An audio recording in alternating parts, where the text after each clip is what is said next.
Good morning বন্ধুরা, তোমরা সবাই কেমন আছো? আশা করছি অনেক অনেক ভালো আছো। আমিও কিন্তু অনেক ভালো আছি তোমাদের ভালোবাসায়। তো দেখো, আবার কিন্তু একটা নতুন ব্লগ নিয়ে চলেই এলাম সকালবেলাতেই। তো জামাই ষষ্ঠীর ব্লগটা তো তোমরা আগের ভিডিওতে দেখেইছো যে কি কি করেছিলাম, কিরমভাবে কাটিয়েছিলাম। তো এটা হচ্ছে তার পরের দিন সকালের থেকে মানে ভিডিওটা স্টার্ট করলাম। পরের দিনের ভিডিও, সারাদিন কি করব না করব সেটাই তোমাদের সঙ্গে শেয়ার করতে চলেছি। পুরো ভিডিওটা কিন্তু দেখতে থাকো, একদমই স্কিপ করো না। তো আমি সকালবেলায় ফার্স্টে দেখো এখানে চা আর বিস্কুট খেয়ে নিলাম। আর আমি তো চা খুব একটা খাই না, এখানে এলেই মায়ের কাছে একটু খাই, একা করে খেতে ইচ্ছা করে না, বরমাসও খুব একটা চা পছন্দ করে না, তো এই জন্য। আর সেদিনকে কিন্তু আমি উঠে পড়েছিলাম 6টায়। আমি কিন্তু এখন 6টার আগেই উঠে পড়ি, ঘরে উঠে পড়ি।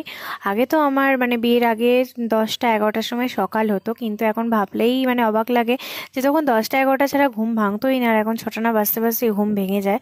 তো মা কিন্তু 5টার সময় উঠে পড়েছিল, 5টার সময় উঠে সব ঘরের কাজবাজ সেরে এবার রান্না বসাচ্ছে। আর তখন আমি 6টার সময় উঠে তারপর একটু কোনোরকম ফ্রেশ হয়ে মাকে একটু হাতাহাতি হেল্প করছিলাম। আর চোখ মুখের অবস্থা তো খুবই খারাপ, দেখতেই পাচ্ছ, মানে চুল ফুল পুরো এলোমেলো হয়ে আছে। সকালবেলা উঠে খালি দেরি হয়ে যাবে ভেবে মা একা হাতে সবটা করছে দেখে আমি একটু জোগাড় করে দিচ্ছিলাম। মা সব রান্না বসিয়েই ফেলেছে, খালি কটা ভাজা হবে সেইগুলো আর কি কেটে দিচ্ছিলাম, ডাল ফাল হবে এগুলো খালি বাকি ছিল। তো যাই হোক, আর আগের দিনেও তো টুকটাক খাবার তো বেঁচেই ছিল। তো ওইগুলো দিয়েই বরমশাই সকালবেলা খেয়ে নেবে বললো। আর ওকে একটু মাছের ঝাল এই সমস্ত কিছু করে দিয়েছে মা সকালবেলা, সেটা হচ্ছে নিয়ে যাবে। তো দেখো এখানে বরমশাইকে তো খাবার দিয়ে দিয়েছি, মানে বেড়ে ও এখন খেয়েও নিচ্ছে। আর এখানে খাবার বেড়ে রেখেছি, মানে ভাতটা ঠান্ডা করছি, মাছের ঝালটাও ঠান্ডা করে দিচ্ছি যাতে মানে ঠান্ডা হয়ে গেলে ওকে টিফিন বক্সে ভরে দেবো। যেরকম ঘরে ফোন ঘাঁটতে ঘাঁটতে খাই, এখানেও দেখো সেম ফোন ঘাঁটতে ঘাঁটতেই খাচ্ছে। ফোন না ঘাঁটলে ওর নাকি খাওয়া হয় না। বরমশাই এখন খাওয়া দাওয়া করছে। কি গো, আজকে অফিসে যেতেই হবে?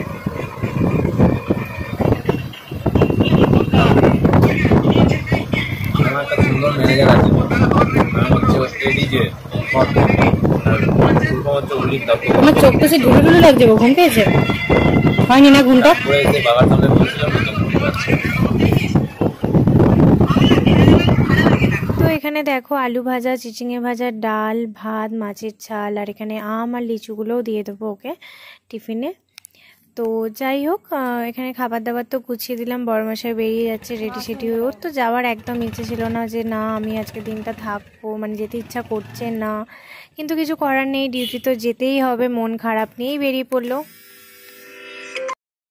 তারপরে অল্প একটু ভাত নিয়ে আর একটু মাংস নিয়ে আমিও খেতে বসে গেলাম, কারণ আমার ভীষণ খিদে পেয়েছিল, তাই জন্য খেয়ে নিচ্ছিলাম। আমাদের গাছে কাঁঠালও পেরেছে আজকে, এই যে দেখো দেখো কি বড় বড় কাঁঠালগুলো, মনে হয় পাকেনি, একদিন মনে হয় রাখতে হবে, তাই তো? এই যে দেখো গাছেও এখনো আছে, আর আছে একটাই, ওই তো এই যে দেখো, ওই তো নিচে আরেকটা আছে, কোথায় বলো তো? এই তো দুটো। ও হ্যাঁ, এই তো এই যে দেখো গাছে এখনো আছে। এখানে গাছের শাকও কেটে নিয়েছে, কুমড়ো শাক। কুমড়ো শাকই তোমার কালকে শাক হবে, কাঁঠাল খাওয়া হবে, মানে আমাদের এখনো খাওয়া দাওয়া পর্ব শেষ হয়নি, চলছে 2-3 দিন ধরে ষষ্ঠী।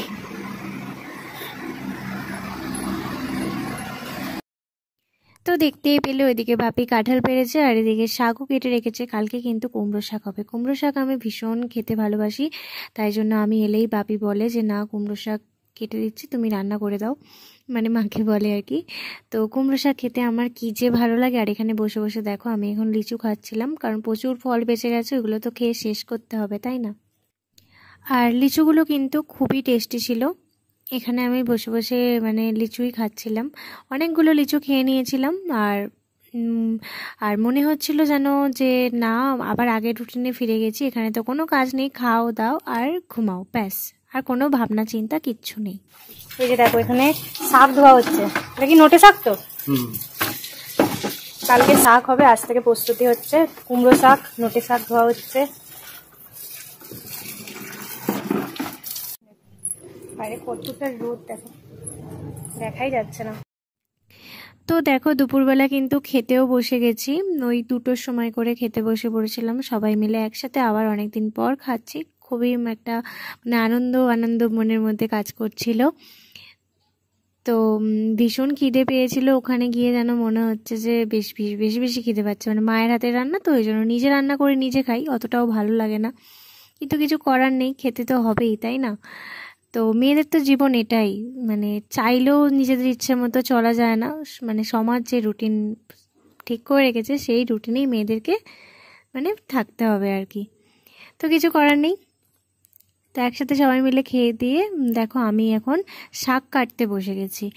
ওই যে শাকগুলো যখন কেটেছিল, মানে শাকগুলো আর কি বেছে ভালো করে কেটে রাখছিলাম, কালকে সকালবেলা শাকের তরকারি হবে। তো অত সকালবেলা শাক কেটে মানে রান্না করা, আবার মাছ টাছ আছে সেগুলো হবে, তো ওই জন্য ভাবলাম যে না আমি শাকগুলো কেটে নিই, কারণ মায়ের একা সকালবেলা খুবই প্রবলেম হবে। আর আমিও দেখেছি যে আগের দিন আমিও শাক করলে আগের দিনই কেটে রাখি।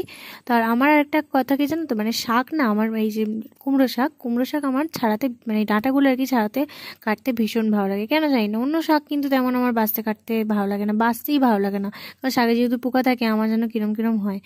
তো ওই জন্য দিনের বেলা বসে দিনের আলোতেই আমি ছাড়া একদমই শাক আমি বাছি না। তারপরে আমার কুমড়ো শাকগুলো কাটার পরে মা কিন্তু নোটের শাকগুলোও বেছে কেটে রাখছিল, আর আমি দেখো এখানে লাড্ডু খাচ্ছিলাম, খিদে খিদে পাচ্ছিল আমার। তো লাড্ডু খেয়ে আবার মা চা করে দিয়েছে, মানে একটার পর একটা খাওয়া হয়েই যাচ্ছে, চা বিস্কুট খেতে বসে পড়লাম। আবার এখানে কিন্তু আম, তারপরে তরমুজ এগুলোও মা কেটে ফেলেছে রাত্রিরে খাওয়া দাওয়ার জন্য। আর এই যে দেখো বরমাসে আসার পর আমরা কিন্তু একসাথে খেতে বসে পড়েছি, রুটি পরোটার তরকারি, আর এদিকে লাড্ডু, রসগোল্লা, আম এইসবই খাওয়া দাওয়া ছিল। মার আমি কিন্তু তরকারি মুড়ি খেয়েছিলাম, কারণ আমার একদমই এইসব রুটি পরোটা ভালো লাগছিল না। তো খেয়ে দিয়ে তো আজকের মতো দিনটা এখানেই শেষ করলাম। ভালো লাগে লাইক কমেন্ট শেয়ার করে দিও, সাবস্ক্রাইব করে দিও, আর হ্যাঁ কেমন হয়েছে কমেন্ট করে বলো। নেক্সট ভিডিওতে দেখা হচ্ছে, তখন তোমরা সুস্থ থেকো, ভালো থেকো, আজকের মতো আসি, টাটা।